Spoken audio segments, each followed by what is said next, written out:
So today आज हम लोग एक नया टॉपिक शुरू कर रहे हैं, that is revaluation of assets and liabilities. ये फैन बंद कर देना, माइक में कैप्चर कर लेता है आवाज। Revaluation of asset and liabilities आज हमारा नया टॉपिक है। ये टॉपिक हम लोग जो चैप्टर एडमिशन में सीख रहे हैं, ये टॉपिक सिर्फ एडमिशन में काम नहीं आएगा, बल्कि आने वाले और दो चैप्टर है हमारा, that is retirement of a partner and death of a partner. उसमें भी इस कॉन्सेप्ट का, इस नॉलेज का, इस टॉपिक का एप्लीकेबिलिटी है, वहां पे एप्लीकेशन है उसका। So revaluation of asset and liabilities, क्या होता है revaluation of asset and liability? Re मतलब फिर से वैल्यूएशन, एसेट्स की फिर से वैल्यूएशन करना, लाइबिलिटीज को फिर से रीअसेस्ट करना। मतलब as on a particular date को आप अपने एसेट्स का फिर से वैल्यूएशन कर रहे हैं और अपने लाइबिलिटीज का फिर से वैल्यूएशन कर रहे हैं। क्वेश्चन उठता है कि ऐसा करने की जरूरत क्या है? देखिए, समझने की कोशिश करिए। जिस दिन एक नया पार्टनर का एडमिशन होता है,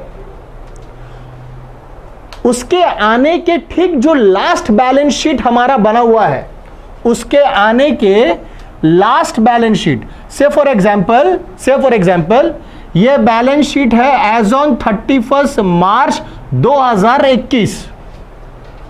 सो लास्ट बैलेंस शीट जो प्रिपेयर हुआ है, उस बैलेंस शीट के अनुसार फर्म में लैंड एंड बिल्डिंग है 1 लाख रुपीस का, फर्म में फर्नीचर है 20,000 का, फर्म में स्टॉक है 40,000 का, डेटर्स है 50,000 का, बैंक लोन है, लाइबिलिटी में आ जाते हैं 10,000, क्रेडिटर्स है हमारा 50,000। सो जो लास्ट बैलेंस शीट जो प्रिपेयर हुआ है एक नया पार्टनर के आने का पहले, उस बैलेंस शीट में आपको ये लिस्ट ऑफ एसेट्स और ये लाइबिलिटीज रिफ्लेक्ट कर रहे हैं। अब मान लेते हैं पार्टनर का एडमिशन 1 अप्रैल 2021 को होता है। 1 अप्रैल 2021 नया अकाउंटिंग ईयर का शुरुआत है, दैट इज 21 और 22 का ईयर का शुरुआत है। So on that date, a new partner is getting admitted. Now it is very important to know that on the date of admission, ये जानना हमारे लिए जरूरी हो जाता है कि जिस दिन पार्टनर का एडमिशन हो रहा है, उस दिन ये जितने मेरे एसेट्स हैं इनका वैल्यू और ये जो मेरा लाइबिलिटीज है इनका वैल्यू क्या है, यह जानना जरूरी क्यों हो जाता है? क्योंकि एसेट्स के वैल्यू हमें पता है कि वो चेंज करते हैं। एसेट्स का जो वैल्यू बैलेंस शीट में रिकॉर्डेड है, उस वैल्यू को हम लोग बुक वैल्यू के नाम से जानते हैं। क्या होता है बुक वैल्यू? बुक वैल्यू का मतलब वो वैल्यू जिस वैल्यू में एसेट्स को खरीदा गया है। So we all know, we follow the historical cost method. In that method the assets appear at its original cost, book value में appear कर रहा है, but the market value of that asset, the present value of that asset may be different from its book value. So आपने जिस दाम में land and building को खरीदा था, ये वो दाम है जिस दाम में आपने लैंड एंड बिल्डिंग को खरीदा है। सो बैलेंस शीट में जो लैंड एंड बिल्डिंग लाख रुपया का दिख रहा है, ये वो प्राइस है, ये वो वैल्यू जिस वैल्यू में आपने लैंड एंड बिल्डिंग को खरीदा था। बट आज जब एक नया पार्टनर का एडमिशन हो रहा है, तो नया पार्टनर का एडमिशन का दिन यही लैंड एंड बिल्डिंग 1,20,000 रुपया का हो जाता है। हमने जब रीवैल्यू किया, हमने जब आज अपने लैंड का फिर से वैल्यूएशन किया, तो पता चला, हमने कोई वैल्यूअर को बुलाया था, हम खुद से नहीं करते, इसके लिए वैल्यूअर भी बुला सकते हैं हम लोग, जो आके हमारा जमीन का वैल्यू कर रहा है। सो उसमें उसने बताया कि भैया आपका land and building as on date, आज का तारीख में वैल्यू 1,20,000 रुपया। ना you need to understand when the new partner comes in, he gets the rights in the assets of the firm, and he also becomes responsible for the liabilities of the firm. I repeat myself. When a new partner comes in, he gets the rights in the assets of the firm and he also becomes responsible for the liabilities of the firm. वो firm के assets में उसका हक हो जाता है और firm के सारे लायबिलिटीज के लिए वो भी जिम्मेदार हो जाता है जब एक नया पार्टनर का एडमिशन होता है। तो देयरफॉर इसीलिए हमें यह जानना जरूरी है कि इस लैंड एंड बिल्डिंग का वैल्यू आज का तारीख में क्या डेट है, क्योंकि अगर इस वैल्यू में किसी भी तरह का प्लस और माइनस दिखा, जैसे इस सिचुएशन में आप देख सकते हो प्लस 20,000 दिख रहा है आपको, लैंड एंड बिल्डिंग जहां 1 लाख था 1 लाख से बढ़कर 1,20,000 रुपया हो गया है। तो ये जो 20,000 का जो वैल्यू में गेन आया है, जो वैल्यू बढ़ा है, जो अप्रिसिएशन हुआ है, इस 20,000 में हक किसका है? इस 20,000 में राइट्स उन पार्टनर का है जिन्होंने लैंड को खरीदा था, मतलब ओल्ड पार्टनर्स का है। किसका है? ओल्ड पार्टनर्स का राइट्स है। इसमें नया पार्टनर को भी मिल सकता है, but that part is not in your syllabus. So इसमें ओल्ड पार्टनर्स का राइट होता है। सो ओल्ड पार्टनर्स ये नहीं चाहते हैं कि फर्म के एसेट्स में जो भी वैल्यू में चेंजेस आया है और उस वैल्यू में चेंजेस आने के चलते जो नेट इफेक्ट होता है, नेट इफेक्ट मतलब या तो प्रॉफिट या तो लॉस, उस प्रॉफिट और लॉस में नया पार्टनर को शामिल ना किया जाए। जो भी होगा वो पुराने पार्टनर ही इंजॉय करेंगे या तो सफर करेंगे, भोगेंगे भी वही, इंजॉय भी करेंगे वही। सो इसीलिए हम लोग एसेट्स का फिर से रिवैल्यू करते हैं। सिमिलरली लायबिलिटीज, जब लास्ट बैलेंस शीट के अनुसार बैंक लोन 1,10,000 रुपया है, सिर्फ 10,000, और जिस दिन एडमिशन हुआ इस लोन में इंटरेस्ट चढ़ चुका है 2,000 रुपया का। So therefore loan plus interest, अब ये बैंक लोन कितना का हो गया? For example, so as on आज का डेट में ये मेरा लाइबिलिटी कितना का हो चुका है? 12,000 रुपया का मेरा लाइबिलिटी हो चुका है। सो अगर बच्चों ये मेरा लाइबिलिटी अब 12,000 रुपया का हो गया है, so you can see there is a change in the value of liability, and what is the change? It is plus 2,000। So नया पार्टनर को इस प्लस 2,000 में शामिल नहीं किया जाएगा। नया पार्टनर को इस 2,000 की जिम्मेदारी नहीं उठानी है। नया पार्टनर जिम्मेदार है तो वो सिर्फ और सिर्फ जिम्मेदार ये वाला 10,000 रुपया के लिए है जो बैलेंस शीट में रिफ्लेक्ट कर रहा है, ना कि 12,000 के लिए वो रिस्पॉन्सिबल होगा। तो what ever is the change in the value of an asset और अ लायबिलिटी, उस चेंज के चलते जो नेट इफेक्ट होता है, मतलब या तो प्रॉफिट होगा और या तो लॉस होगा, उस प्रॉफिट और लॉस में सिर्फ और सिर्फ पुराने पार्टनर को ही शामिल किया जाए, पुराने पार्टनर के बीच ही बटेगा, नया पार्टनर का उसमें किसी तरह का उसमें योगदान या नया पार्टनर को शामिल नहीं किया जाएगा। अगर ऐसा होता तो तुम सोचो थोड़ा देर के लिए, जनरली टेक्निकली इस पार्टनर को, पुराने पार्टनर को कितना बुरा लगेगा। वो लोग सोचेगा कि भाई लाख रुपया में आज हम लोग खरीदे थे लैंड एंड बिल्डिंग, आज 1,20,000 रुपया है हो गया लैंड एंड बिल्डिंग का, नया पार्टनर को तो बेनिफिट किसमें मिल रहा है? 1,20,000 में। अब हम लोग जब नया फर्म बनेगा, मतलब नया पार्टनर आने के बाद फर्म नया हो गया, उस दिन जब बैलेंस शीट बनेगा तो उस दिन का बैलेंस शीट में हम लैंड एंड बिल्डिंग कितना लिखेंगे? 1,20,000। समझ में आ रहा है कि नहीं? अब जब हम उस दिन 1,20,000 लिखेंगे, यानी कि नया पार्टनर का हर एसेट्स में हक हो गया, तो उसमें लैंड एंड बिल्डिंग में भी उसका कितना हक हो गया? कितना का लैंड एंड बिल्डिंग उसको मिल गया? अब 1,20,000 का लैंड एंड बिल्डिंग मिल गया उसको। समझ में आ रहा है? सो ये जो 20,000 का जो इंक्रीमेंट हुआ लैंड एंड बिल्डिंग में, वो 20,000 पहले ही और भी आपस में क्या कर लेगा? डिस्ट्रीब्यूट कर लेगा।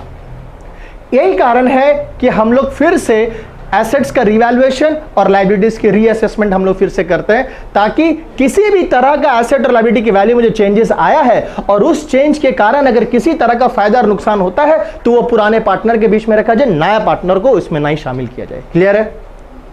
और इस सारे पर्पस के लिए हम लोग एक अकाउंट खोलते हैं जिस अकाउंट का नाम होता है रीवैल्यूएशन अकाउंट। सो आज हम लोग एक नया अकाउंट बनाना सीखेंगे जिसका नाम है revaluation account. So all the journal entries will be passed through revaluation account. देखिए, तो हम आप लोगों को जर्नल में जाने का पहले थोड़ा सा हम लोग उल्टा चलेंगे। आज पहले हम आप लोगों को लेजर करवाएंगे और उसके बाद आपको जर्नल बताएंगे। तब आप देखोगे कि आपका जर्नल बहुत आसान हो जाएगा। थोड़ा सा हम लोग बैक जाएंगे, गाड़ी को पीछे लेकर के जाएंगे। जनरली अकाउंट्स का नियम से पहले जनरल होता है, जर्नल एंट्रीज पास की जाती है, उसके बाद लेजर बनाया जाता है। बट आज हम आपको पहले लेजर बनाना सिखा देंगे और उसके बाद हम लोग जर्नल करेंगे। देखिए, ये हमारा रिवैल्यूएशन अकाउंट है, बहुत ही इजी, बहुत ही सिंपल।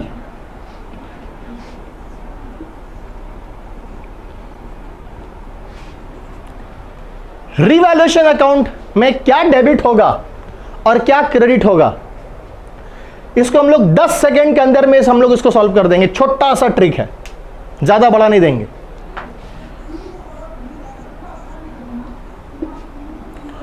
ये चेहरा याद रखने से सारी कहानी खत्म हो जाती है। सिर्फ 2 चेहरा याद रखो, सुख और दुख। The revaluation account, the debit of this account, it's a nominal account, याद रखना revaluation account.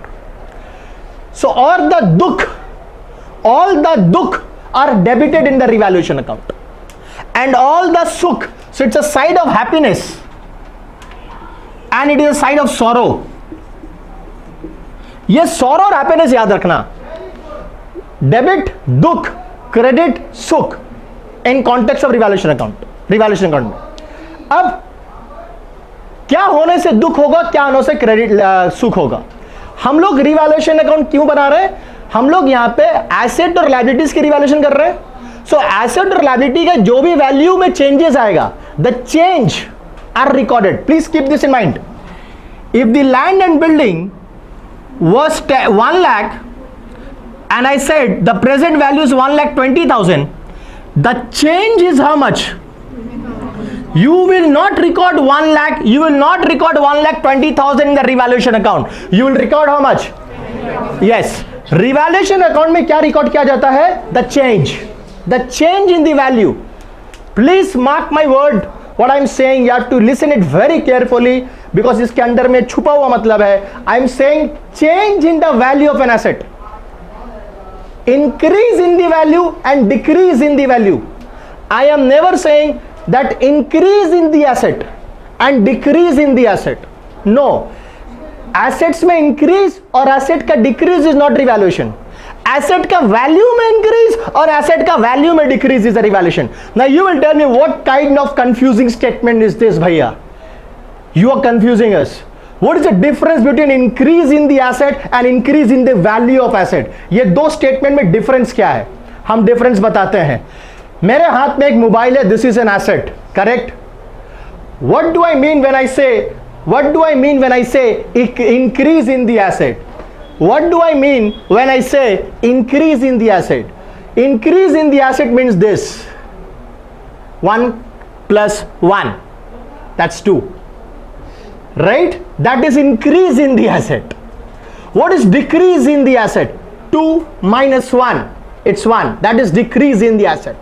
But what I am saying is increase in the value of an asset. What does it mean? 20,000 का phone has changed to 18,000. So that is 2,000 is decrease in the value. 20 से 22 हो गया. This is the change in the value. So it is an increase in the value of this phone. Increase in the phone, this. Decrease in the phone is this. Increase in the value of the phone is 20 से 22. Decrease in the value of the phone is 20 से 18. Did you get it? Student confuses here a lot. I have seen this.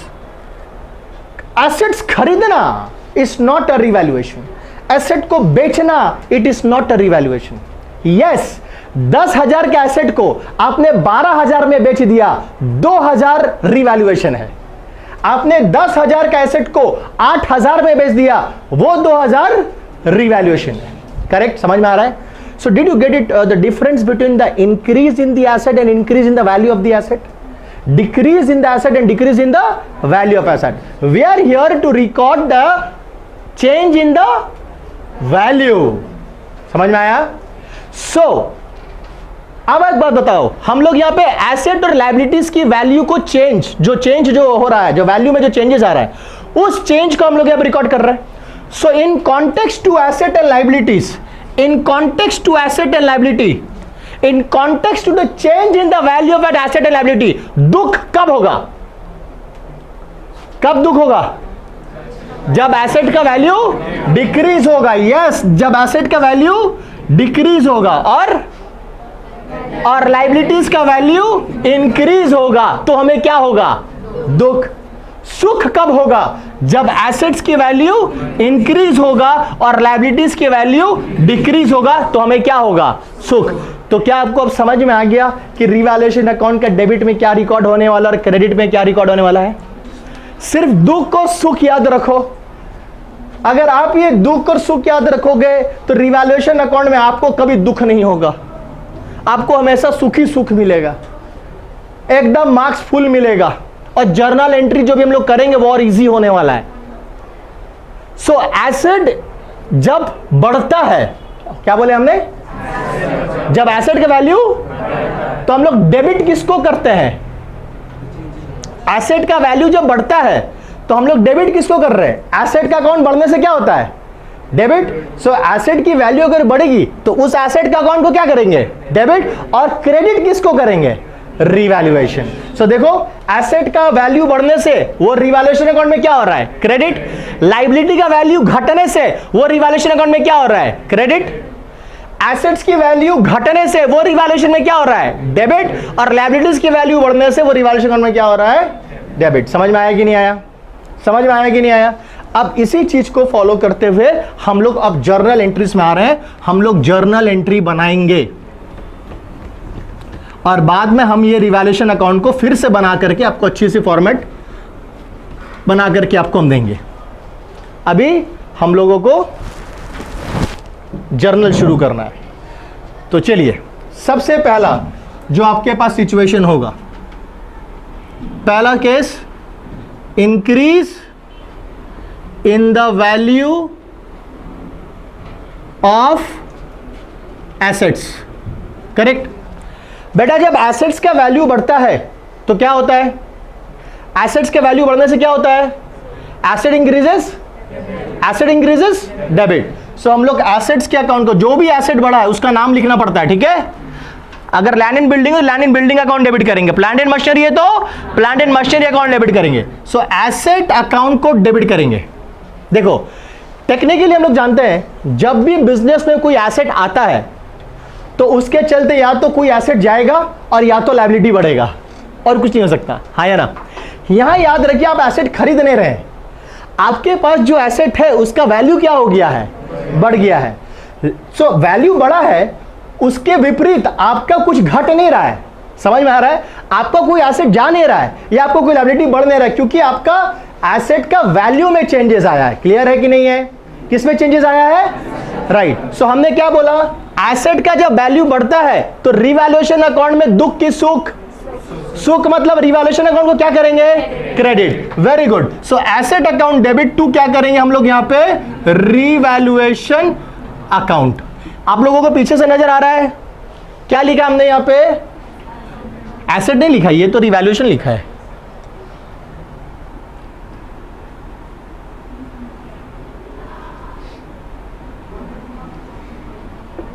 ठीक है.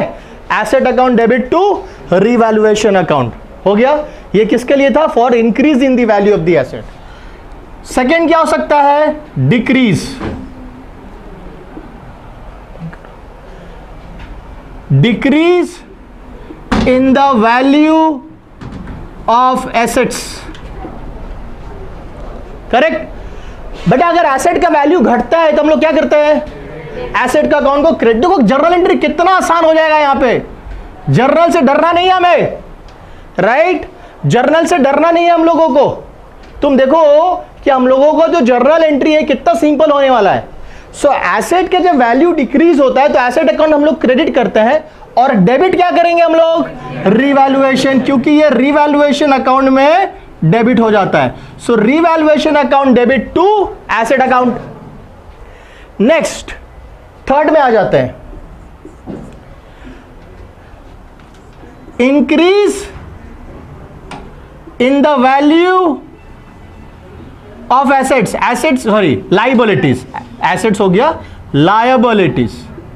बच्चा liabilities की value जब बढ़ती है तो क्या होता है बताना हमको, क्रेडिट। सो जो लाइबिलिटी बढ़ा है उस लायबिलिटी को हम लोग क्या करेंगे, क्रेडिट कर देंगे, कर दिए। लाइबिलिटी जब बढ़ता है तो रिवैल्यूएशन अकाउंट में कहां लिखते थे उसको, दुख हो रहा है ना, so it will be debited in revaluation account, so it will be debited to revaluation account debit. Clear है, समझ में आ रहा है अच्छी तरह से। Next number 4, decrease in value of liabilities, liabilities के वैल्यू में गिरावट। बच्चा अगर लाइबिलिटीज का वैल्यू घट जाता है तो लाइबिलिटी के अकाउंट को क्या करते हैं हम लोग, डेबिट। सो यहां पे हम लोग लाइबिलिटीज अकाउंट को डेबिट करेंगे, कर दिया। और जब लाइबिलिटी घटता है तो रिवैल्यूएशन में कहां रिकॉर्ड करते हैं उसको, सुख के साइड में, क्योंकि लाइबिलिटी घटने से हमें क्या हो रहा है, सुख हो रहा है। सो यहां पे हम लोग क्या लिखेंगे, टू रिवैल्यूएशन अकाउंट। क्लियर, समझ में आया आप लोगों को अच्छी तरह से। सो एसेट बढ़ने से और एसेट घटने से, लायबिलिटी बढ़ने या घटने से जो भी चेंज होगा उस चेंज को हम लोग एक नया अकाउंट के थ्रू पास करते हैं और उस अकाउंट का क्या नाम है, रिवैल्यूएशन अकाउंट। कैसे पास होगा समझ में आ गया, हाँ कोई दिक्कत है ना। Number 4 sorry number 5, assets taken over by a partner। कभी कभी आप देखोगे क्वेश्चन बोलेगा कि एक पार्टनर ने फर्म का एक एसेट को टेक ओवर कर लिया, फर्म का एक एसेट को क्या कर लिया, टेक ओवर। बच्चा टेक ओवर का मतलब उसको लेकर के घर चले जाना। देख बच्चा, दो ऑप्शन होता है याद रखना टेक ओवर करने का, सॉरी टिप, अगर सही से देखेंगे तो 3 ऑप्शन होगा। पहला, एट बुक वैल्यू।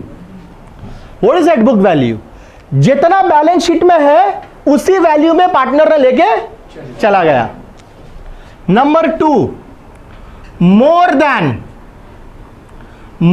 देन क्या होगा बोलो तो, बुक वैल्यू। बैलेंस शीट में जितना वैल्यू रिकॉर्डेड है उससे ज्यादा मैं लेकर गया। और नंबर 3, लेस देन क्या होगा बच्चा, बुक वैल्यू, मतलब बैलेंस शीट में जितना वैल्यू था उससे कम में। समझते हैं इसको फिगर्स बैठा करके। बुक वैल्यू है 10,000, सो 10,000 का चीज 10,000 में लेकर गया। Is it related to revaluation, is there any change in the value, the answer is no. So अगर रिवैल्यूएशन से रिलेटेड इसका कोई एंट्री पास नहीं होगा। यस, नॉर्मल जर्नल एंट्री हम लोग पास करेंगे।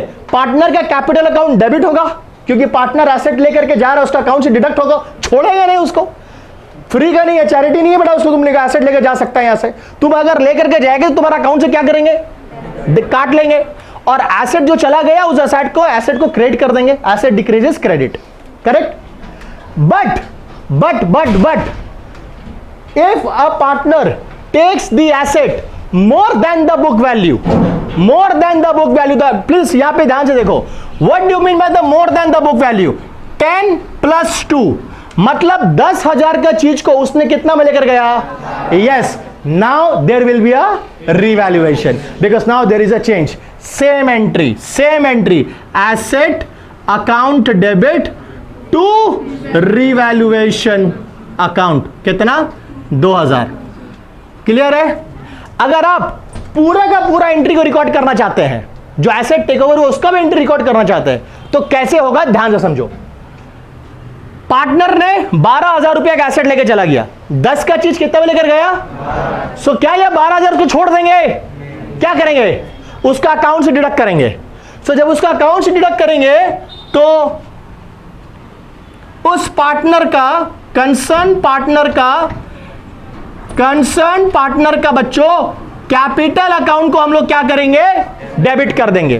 कितना से डेबिट करेंगे मेरे बच्चों, 12,000 से डेबिट करेंगे, करेक्ट, क्योंकि उसने 12,000 का एसेट 12,000 में लेकर गया, लेकिन उसने जो एसेट को लेकर गया वो एसेट कितना का था? 10,000 का एसेट था। समझ में आ रहा है? वो एसेट कितना का था? 10,000 का। क्लियर है? कोई दिक्कत? अब लेकिन उसने 10,000 का एसेट कितना में लेकर गया? 12,000 में। सो देयरफॉर यहां पे हम लोग क्या करेंगे? टू रिवैल्यूएशन कितना से? 2,000 से। सो पार्टनर का अकाउंट से तो 12,000 रुपया कट करेंगे। एसेट मेरा कितना का गया? 10 का, और 2,000 रुपया कहां पे क्रेडिट हो जाएगा? रिवैल्यूएशन अकाउंट में। सो याद रखना, अगर एक पार्टनर एसेट को बुक वैल्यू में टेक ओवर करता है तो उसका रिवैल्यूएशन से कोई रिलेशन नहीं है। बुक वैल्यू से ज्यादा या कम में टेक ओवर करे तो ही रिवैल्यूएशन से जुड़ा एंट्री पास होगा, अदरवाइज उसका एंट्री पास नहीं होगा। क्लियर है? उसी तरह वाइसी वर्सा, अगर बुक का वैल्यू से कम में लेकर गए, अगर कम में लेकर गए मतलब 10,000 का चीज उसने 8,000 में लेकर चला गया, सो पार्टनर के अकाउंट से हम लोग कितना माइनस करेंगे? 8। पार्टनर के अकाउंट से, पार्टनर्स कैपिटल अकाउंट हम लोग कितना माइनस करेंगे? 8। लेकिन मेरे पास से जो एसेट गया कितना का था? वो 10, यानी कि 2,000 का मेरे लिए क्या हुआ? Revaluation account debit. क्लियर है? समझ में आ रहा है कि नहीं? ये समझ में आया? सो अगर आपको पार्टनर टेक ओवर कर रहा है और उसका एंट्री पास करना है तो एक चीज गांठ बांध लेना, जितना में वो एसेट लेकर के जाता है उतना ही अमाउंट उसके अकाउंट से डिडक्ट होता है।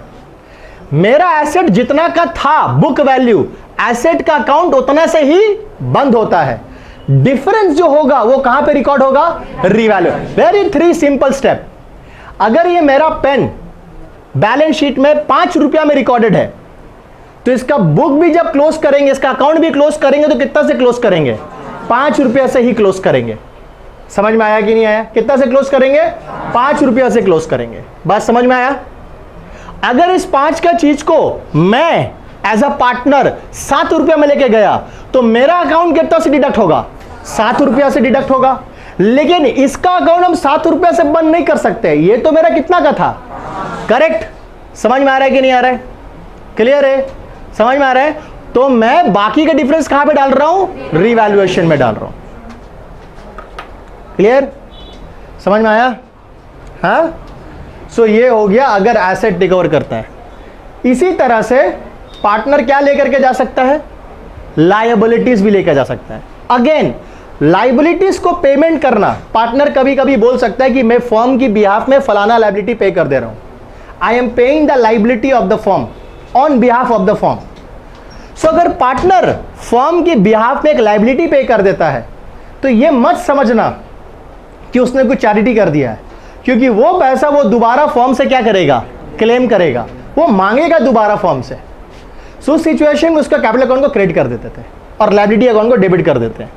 Again you have to watch कि इसने जो लायबिलिटी पे किया, जो अमाउंट उसने पे किया और बैलेंस शीट में जो रिकॉर्डेड था, उस दोनों का बीच में कोई डिफरेंस है या नहीं। अगर बुक वैल्यू में पे कर दिया तो देयर इज नो रिवैल्यूएशन, अगर बुक वैल्यू से ज्यादा में किया तो रिवैल्यूएशन, और बुक वैल्यू से कम में किया तो रिवैल्यूएशन। याद रहेगा? सो इसको अभी जल्दी से कॉपी कर लीजिए, फिर हम लायबिलिटी सेक्शन में आएंगे। For the liabilities being taken over by assets bye partners, for liabilities being taken over या for the liabilities being paid by partner on firm's behalf। now ये बहुत जन सेम कंफ्यूजन यहां पे क्या होता है कि बच्चे क्या सोचते हैं, स्टूडेंट क्या सोचते हैं कि भैया बैलेंस शीट में बैंक लोन 10,000 रुपया रिफ्लेक्ट कर रहा था, पार्टनर ए ने पे कर दिया बैंक लोन। ठीक?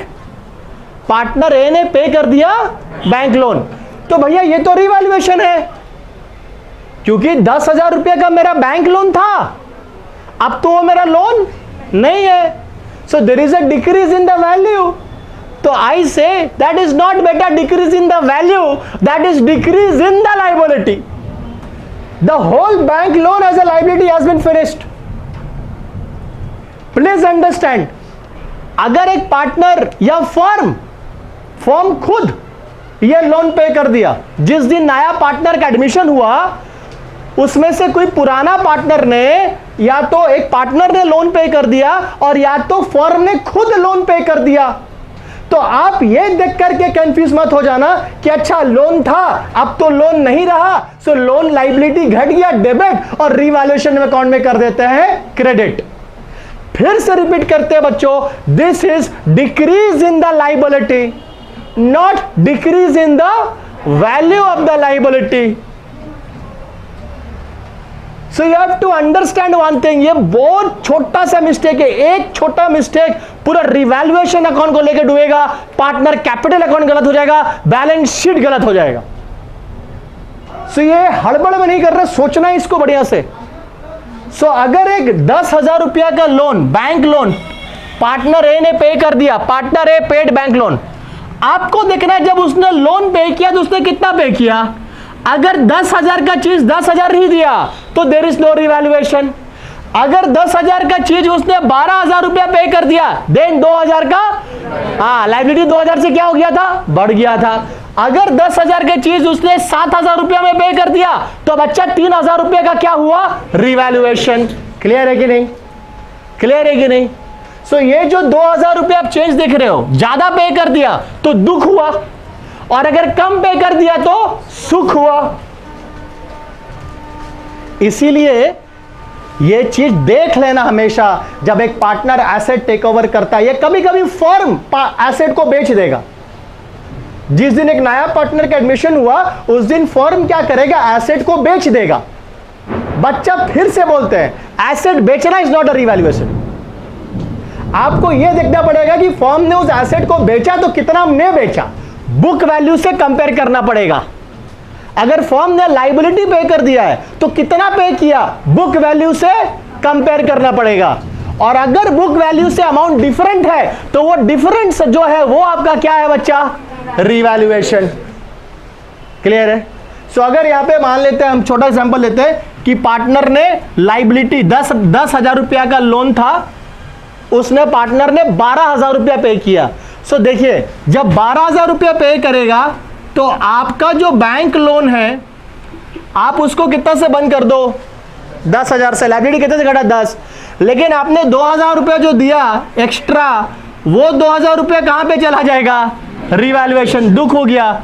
और 2 पार्टनर्स कैपिटल, जो पार्टनर ने पे किया वो वापस इस लाइबिलिटी को क्या करेगा, क्लेम करेगा। किससे मांगेगा, फर्म से मांगेगा।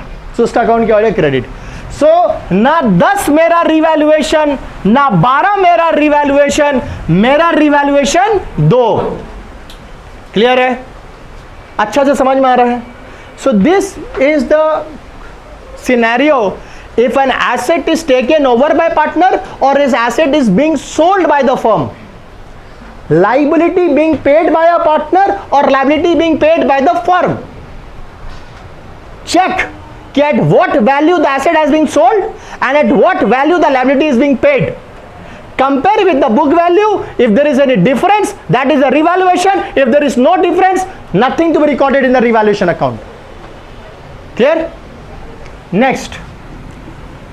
नेक्स्ट एंट्री जो हम लोग करेंगे वो हम लोग करेंगे फॉर अनरिकॉर्डेड एसेट्स। बड़े ध्यान इतना होना चाहिए यहां पे कि बगल में अगर बम भी फूटे तो कोई टेंशन नहीं। ध्यान यहां मौसम में ध्यान मत दीजिए। मौसम का क्या है, आज है कल बिगड़ेगा फिर अच्छा होगा, वो चेंज होते रहता है। ये परमानेंट रिवैल्यूएशन अकाउंट सीखना है हमें। ध्यान यहां होना चाहिए, बाहर का वातावरण पे ध्यान मत दीजिए आप लोग, फोकस यहां लगा के रखिए। अगर 100% कंसंट्रेशन है यहां पे तो कोई भी अगल बगल का चीज आपको डिस्टर्ब नहीं करना चाहिए, और डिस्टर्ब हो रहे हैं तो ध्यान नहीं है आपका यहां पे। So next is for unrecorded assets. What is unrecorded, what are unrecorded assets? Unrecorded asset वो एसेट है जो फिजिकली फर्म में तो है लेकिन किताबों में नहीं है, मतलब बुक्स में रिकॉर्डेड नहीं है, बैलेंस शीट में नहीं दिख रहा है, लेकिन वो है। सो जब नया पार्टनर का एडमिशन हुआ तो पार्टनर लोग ने मिलकर डिसाइड किया कि अरे भाई इसको तो हम लोग रिकॉर्ड नहीं किए थे, चलो अब इसको हम लोग क्या करते हैं, रिकॉर्ड कर लेते हैं। क्या करते हैं इसको हम लोग? सो अगर अनरिकॉर्डेड एसेट रिकॉर्ड होगा तो याद रखना वो पर्टिकुलर एसेट के अकाउंट को डेबिट करेंगे और रीवैल्यूएशन अकाउंट को क्या करेंगे, क्रेडिट करेंगे। एसेट बढ़ा डेबिट और रीवैल्यूएशन अकाउंट में क्या होगा, क्रेडिट, क्योंकि सुख हुआ। एसेट था लेकिन बुक्स में, सो बुक्स में तो सुख हुआ ना हमको। बुक्स में मेरे एसेट थे, सॉरी एसेट रिकॉर्ड नहीं किया गया था लेकिन फिजिकली तो था। So now when I'm recording an asset, the entire value of my asset is what is happening? It is increasing. So that was there, but it's not being recorded. So now we are recording it. So when we record it, my value of the asset will increase, and revaluation account will be credited. Similarly, for unrecorded liabilities, ऐसा हो सकता है कि कुछ liabilities firm के हैं लेकिन वो रिकॉर्डेड नहीं थे। तो अगर अनरिकॉर्डेड लाइबिलिटीज रहेगा और आप चाहते हैं कि उसको हम लोग रिकॉर्ड करें, सो याद रखना लाइबिलिटीज इंक्रीज होने पर क्रेडिट होगा और बच्चा यहां पे डेबिट क्या हो जाएगा, revaluation account debit. So for unrecorded asset and for unrecord liability, देखो घुमा फिरा करके जो मैंने आपको पहला 4 एंट्री दिखाया ना, increase in the value of asset account debit to revaluation, increase in the value of liability, revaluation account to liability, decrease in the value of asset, revaluation to asset, decrease in the value of liability to revaluation। यही 4 entry है, घुमा फिरा करके इसी में हम लोग वापस आ रहे हैं। पार्टनर एसेट टेक ओवर कर गया तो उसका तो एंट्री था ही नहीं। एंट्री क्या था, अगर वो बुक वैल्यू से ज्यादा में लेकर गया या बुक वैल्यू से, तो एंट्री दूसरा की है तो उसका भी एंट्री तो वही हुआ। पार्टनर ने लायबिलिटी पे कर दिया, उसको तो एंट्री था नहीं। एंट्री किसका था, वो लायबिलिटी कितना में पे किया, बुक वैल्यू से ज्यादा में कि बुक वैल्यू से कम में। समझ में आ रहा है? सो घुमा फिरा कर देखोगे, you are coming back to this 4 entries. Now ये पूरा रिवैल्यूएशन प्रोसेस में इधर आपको प्रॉफिट होगा और या तो लॉस। बेटा अगर प्रॉफिट हुआ तो किसका ओल्ड पार्टनर्स का, लॉस हुआ तो किसका। सो अगर प्रॉफिट हुआ, फॉर प्रॉफिट ऑन रिवैल्यूएशन, अगर प्रॉफिट हुआ रिवैल्यूएशन में, तो जब पार्टनर्स के बीच में डिवाइड होगा तो पार्टनर के अकाउंट में, पार्टनर का हिसाब में ये प्रॉफिट ऐड होगा कि लेस होगा, ऐड होगा कि लेस होगा। कैसे पता चला आपको ऐड होगा? आप कॉन्फिडेंट नहीं है। प्रॉफिट कैपिटल्स में पार्टनर का क्लेम में, पार्टनर का कैपिटल में हमेशा क्या होता है, ऐड, और लॉसेस माइनस होगा। सो अगर ऐड होगा तो मेरा जर्नल एंट्री होगा revaluation account debit to old partners capital या करंट अकाउंट, जैसा भी केस रहे। अगर फिक्स रहा तो कैपिटल, फ्लक्चुएटिंग रहा तो current. So revaluation account debit to old partners capital and current account. बच्चा कौन से रेशियो में डिवाइड होता है, ओल्ड पीएसआर में डिवाइड होगा। ठीक है, अगर लॉसेस रहा, फॉर लॉस ऑन रिवैल्यूएशन, इस रिवैल्यूएशन में लॉस हो गया तो लॉस अगर बटेगा तो पार्टनर के अकाउंट को डेबिट किया जाएगा, उनके अकाउंट से डिडक्ट होगा, उनको दुख होगा तो डेबिट होगा। पार्टनर का कैपिटल अकाउंट या तो करंट अकाउंट को डेबिट करो टू रिवैल्यूएशन अकाउंट। आप लोग पूरा लिखना, पूरा रिवैल्यूएशन वर्ड लिखना पड़ेगा, शॉर्ट फॉर्म नहीं लिखिएगा। सो इस तरह से हम लोग रिवैल्यूएशन का जर्नल एंट्री पास करते हैं। क्लियर है? हाँ, कोई दिक्कत? बढ़िया समझ में आ गया? घुमा फिरा कर फिर बोलते ये 4 एंट्री है, इंक्रीज डिक्रीज, एसेट का और लायबिलिटी का वैल्यू में इंक्रीज और डिक्रीज, और 2 एंट्री खरी एक्स्ट्रा होगा, या प्रॉफिट का या तो लॉस का। बाद बाकी जो मैंने कहा unrecorded asset, unrecorded liability, correct, partner taking over asset, paying the liability, ये कुछ नहीं था। ये सिर्फ ये सिर्फ एक चीज को और बड़ा करने का जरिया है। अल्टीमेटली वही, उसमें भी घुमा फिरा करके हम लोग वही आ रहे हैं, क्योंकि हम लोग यहाँ पे चेंज इन वैल्यू को रिकॉर्ड कर रहे हैं और कुछ रिकॉर्ड नहीं कर रहे। सो आई होप कि ये रिवैल्यूएशन का एंट्रीज आप लोगों को समझ में आया हो, क्योंकि ये सिर्फ एडमिशन में नहीं, आने वाला 3 चैप्टर और रिटायरमेंट और डेथ में भी रिवैल्यूएशन अकाउंट बनता है। एक और चैप्टर है change in profit sharing ratio, उसमें भी रिवैल्यूएशन अकाउंट बनाया जाता है। चलिए कॉपी करिए, now will come to the ledger.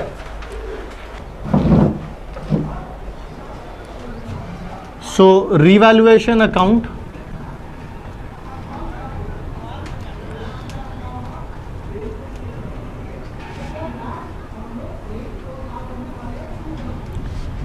सो अगर एसेट्स का वैल्यू घट रहा है तो उस पर्टिकुलर एसेट का अकाउंट हम लोग डेबिट करते हैं। For decrease in value of asset, ठीक है।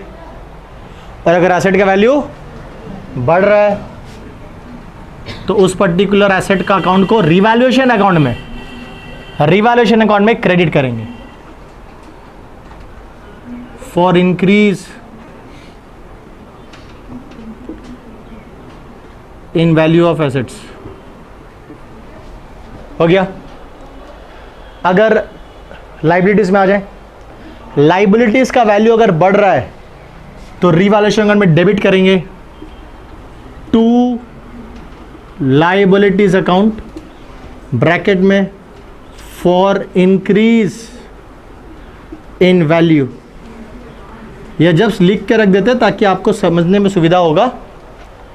और अगर घट रहा है तो सुख होगा बाय लाइबिलिटीज, लाइबिलिटीज का नाम लिखना for decrease in value of liability. अगर डेबिट साइड बढ़ाएगा, दुख का साइड बढ़ाएगा बच्चों, तो आपको लॉस होगा और वो लॉस बटेगा by loss on revaluation transfer to. जो भी पार्टनर है उनका नाम लिख करके पार्टनर्स कैपिटल या करंट अकाउंट में चला जाएगा। और अगर क्या हुआ, प्रॉफिट, मतलब क्रेडिट साइड बढ़ा है तो क्या होगा, प्रॉफिट। सो आप यहां लिखोगे to profit on revaluation transfer to partners capital, या तो डायरेक्टली लिख सकते हो to A's capital to B's capital, जो भी पार्टनर है। और यहाँ पे भी directly by A's capital by B's by C's, अगर उतना लंबा लिखना नहीं है तो। ये हो गया आपका रिवैल्यूएशन अकाउंट का फॉर्मेट। अल्टीमेटली वही दुख और सुखी है और कुछ नहीं है, ठीक है। चलिए इसको कॉपी कर लीजिए।